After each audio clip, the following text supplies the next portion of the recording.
জানো স্নেহাংশু, যখন আমি এই প্রতিষ্ঠানের দায়িত্ব নিই তখন আমার আশেপাশের লোকেরা, আমার অ্যাসোসিয়েটস, বন্ধু বান্ধব, ওরা বলেছিল এসব করিস না, বাঙালি দ্বারা ব্যবসা হয় না। But it was A challenge for me.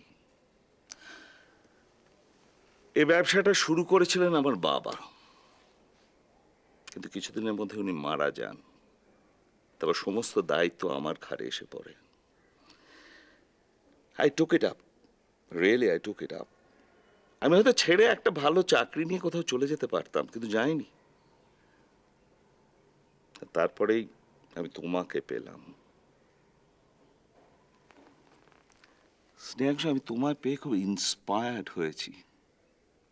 কিন্তু এখন তুমি যদি বলো